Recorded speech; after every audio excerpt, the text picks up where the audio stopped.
BRC news కు స్వాగతం. వైసీపీపై కార్మిక శాఖ మంత్రి Subhash fire. Doctor BR Ambedkar Konaseema జిల్లా రామచంద్రపురం పట్టణంలో తన క్యాంప్ కార్యాలయం నందు జరిగిన మీడియా ప్రతినిధుల సమావేశంలో ప్రతిపక్ష వైఎస్ఆర్సీపీపై మంత్రి సుభాష్ నిప్పులు చెరిగారు. కూటమి ప్రభుత్వ పాలనను విమర్శించే హక్కు వైసీపీకి లేదన్నారు. జగన్ కు చిత్తశుద్ధి ఉంటే అసెంబ్లీకి వచ్చి మాట్లాడాలన్నారు. వైసీపీ ఎన్నికల హామీలను పూర్తిగా అమలు చేయకే 11 సీట్లు వచ్చాయన్నారు. జగన్మోహన్ రెడ్డి ఏ మొహం పెట్టుకుని ప్రజల్లోకి వెళ్తారని ప్రశ్నించారు. ఎన్నేళ్లైనా కానీ పాపం జగన్ ఇంకా సీఎం అనే భ్రమలోనే ఉన్నారని మంత్రి ఎద్దేవా చేశారు. 2024 ఎన్నికల్లో ప్రజలు తగిన విధంగా బుద్ధి చెప్పినా వైసీపీ వాళ్ళు మేకపోతు గాంభీర్యం ప్రదర్శిస్తూ ప్రజలను తప్పుదారి పట్టిస్తున్నారని ఆయన మండిపడ్డారు. కూటమి ప్రభుత్వం ఏడాది పాలనలో చేసిన అభివృద్ధి సంక్షేమం చూసి ఓర్వలేకే ఇలా అవాకులు చవాకులు పేలుతున్నారన్నారు. తమ ఉనికిని కాపాడుకునేందుకు తెదేపా ఎన్నికల మేనిఫెస్టోను గుర్తు చేస్తూ పేరుతో వైసీపీ నాయకులు లేని రాద్ధాంతం చేస్తున్నారని తెలిపారు.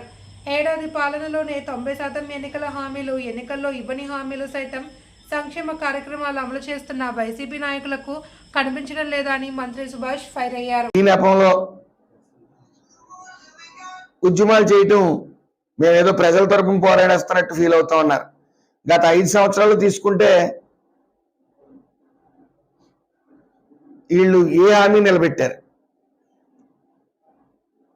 జిల్లాకు ఎయిర్పోర్ట్ అన్నారు, మద్యపాన నిషేధం అన్నారు, ఎస్సీలు బీసీలు నా ఎస్సీలు నా బీసీలు నా ఎస్టీలు అన్నారు. ఎస్సీలు బీసీలు ఎస్టీలు 26 పథకాల నుంచి 28 పథకాలు తీసేసి మరి వెన్నుపోటు కొట్టడం జరిగింది. అదేవిధంగా ఆంధ్రులందరూ సిగ్గుపడవలసిన విషయం ఏంటంటే రాజధాని లేని రాష్ట్రం చూసాం గత 5 ఏళ్ళు కూడా. అలాగే పోలవరాన్ని పూర్తిగా నిర్లక్ష్యం వహించారు. ఎక్కడ కూడా పోలవరం ఒక ఇటుకు కూడా పేర్చలేదు, పోలవరం వైపు దృష్టి పెట్టలేదు అసలు. అదేవిధంగా ఏ హామీ ఇచ్చినా సరే, ముఖ్యంగా మీ పాత్రికేయ విలేకరులకు ఇచ్చిన హామీలు కూడా ఒకటి కూడా నెరవేర్చలేదు. ఇలా చెప్పుకుంటా పోతే ఏది నెరవేర్చకే కేవలం వాళ్ళ కార్యకర్తలకు 10,000కి 15,000కి అలవాటు చేశారు తప్ప, అలాగే డమ్మీ కార్పొరేషన్లు పెట్టి రాజకీయ నిరుద్యోగుల్ని పెంచి పోషించారు తప్ప ఆ కార్పొరేషన్లో ₹1 నిధులు కూడా వేయను. మరి ఎన్డీఏ కూటమి వచ్చిన తర్వాత పెన్షన్ ఏదైతే ఉందో 4,000 చేస్తామని మాట ఇచ్చారో వెంటనే 4,000 చేయడం కూడా జరిగింది. అలాగే వికలాంగులకు 6,000 చేయడం జరిగింది, 3,000 నుంచి 6,000. అలాగే ఫుల్లీ బెడ్డెడ్ పేషెంట్కి ₹15,000 ఇవ్వడం జరిగింది. దేశంలోనే ఇంత భారీగా ఇచ్చింది రాష్ట్రం ఏదైనా ఉంది అంటే దరిదాపుల్లో కూడా లేదు. మరి గత ప్రభుత్వంలో 250 పెంచుకుంటూ వెళ్ళాడు ఆయన. అలాగే ముఖ్యంగా దీపం పథకంతో సంవత్సరానికి 3 సిలిండర్లు అనేది కూడా హామీ నిలబెట్టుకుంటూ ఇవ్వడం జరిగింది. అలాగే గుంతల రహిత రోడ్డు సుమారు 1,200 కోట్లతో మరి ఎక్కడ గుంతలు లేకుండా రాష్ట్రం అంతా కూడా గత 5 ఏళ్ళు నిర్లక్ష్యం వల్ల రోడ్లు అస్తవ్యస్తంగా మారటం వల్ల మొత్తం 1,200 కోట్లతో రోడ్లన్నీ కూడా సరి చేయడం జరిగింది. అదేవిధంగా ఏదైతే ఎంఎస్ఎంఈ ఫ్లాటెడ్ ఫ్యాక్టరీ కాంప్లెక్స్ అనేది పెట్టడం 39 నియోజకవర్గాలే కాకుండా 175 నియోజకవర్గాల్లోని పెట్టి ఉపాధి అనే దాని మీద దృష్టి పెట్టడం జరిగింది. అలాగే డిఎస్సి నోటిఫికేషన్ కూడా ఇవ్వడం జరిగింది. అసలు గత ప్రభుత్వం జాబ్ క్యాలెండర్ అన్నారు, అసలు ఎక్కడా కూడా ఏ జాబ్కి నోటిఫికేషన్ ఇవ్వకపోవటం, ఎక్కడ నోటిఫికేషన్ అనేది జారీ చేయకపోవటం మరి సిగ్గుపడాల్సిన పరిస్థితి. అలాగే తల్లికి వందనం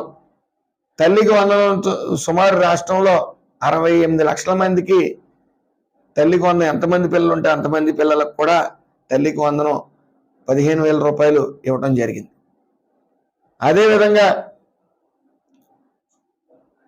ఈ తల్లులకి వందనం అనేది మొన్న నారా లోకేష్ గారు చెప్తా ఉన్నారు. గత ప్రభుత్వంలో ఆడవాళ్ళని సిగ్గుపడేలాగా చీరలు కట్టుకున్నావా, గాజులు దొరుకున్నావా, ఆడింగోడువా, ఇలాంటి వాటికి స్వస్తి పలకాలి, మనం ఆడవాళ్ళు గౌరవం పెంచేలా ఉండాలి, అందుకనే తల్లికి వందనం అని పేరు పెట్టడం జరిగిందని చెప్పి కూడా చెప్పడం జరిగింది.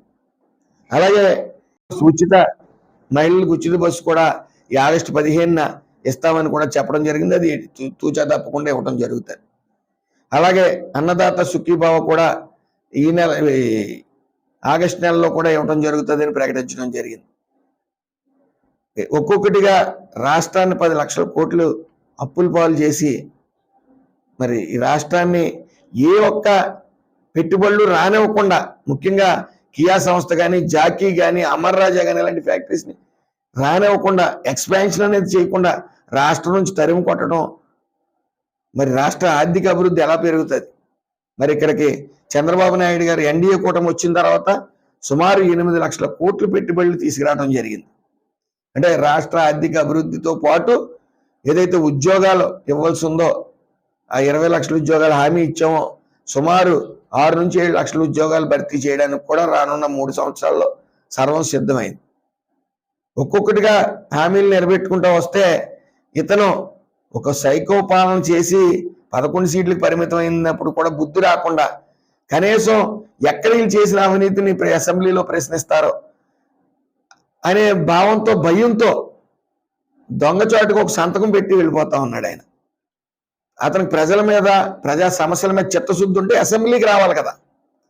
ఉన్న 11 మందిని కనీసం ఆయన కాదు పులివెందుల ఎమ్మెల్యే, మిగతా 10 మందిని అన్నా పంపాలి కదా. అసెంబ్లీకి పంపకుండా, అసెంబ్లీకి వెళ్లకుండా ముఖం చాటేసి ప్రతిపక్ష హోదా రానిదే కావాలని బాబ్బు అని అడుక్కుంటా మరి కాలయాపన చేస్తూ మళ్ళీ గత ప్రభుత్వం తీసుకోండి, ఏదన్నా విషయం ఉంటే ఆ విషయాన్ని కార్యకర్తలను రెచ్చగొట్టి టీడీపీ కార్యాలయాల మీద దాడులు చేయటం, బూతులు తిట్టించడం ఇదే ఎజెండాగా పెట్టుకున్నారు. అయితే వాళ్ళు ముఖ్య ఉద్దేశం ఎవరు జనసేన కానీ, బీజేపీ కానీ, తెలుగుదేశం కానీ జెండాలు పట్టుకున్న వాళ్ళు లోపడేస్తే, ఉక్కుపాదం మోపితే వాళ్ళు రోడ్లు ఎక్కరు, 1 సైడ్ అవుతుంది అని భావించారు. వాళ్ళు అనుకున్నట్టే 1 సైడ్ అయింది, అటుపక్క 1 సైడ్ అయింది కాబట్టి, మా పక్క 1 సైడ్ అయింది కాబట్టి వాళ్ళు ఖాళీగా కూర్చున్నారు. మళ్ళీ అదే విధంగా ఈ యాత్రలు చూస్తా ఉన్నాం, ఓదార్పు యాత్రలు. ఎవరో డ్రగ్ మాఫియా చేసి చనిపోతే అతనికి ఒక విగ్రహం, బెట్టింగ్ చేస్తూ దొరికిపోయి అతను చనిపోతే అతనికి ఒక విగ్రహం, అతని ఓపెనింగ్కి జగన్మోహన్ రెడ్డి. ఎవరో గంజాయి తాగి పోలీసుల మీద దాడి దిగితే వాళ్ళని కేసులు పెట్టారని చెప్పి వాళ్ళు ఓదార్చడం కోసం గంజాయి బ్యాచ్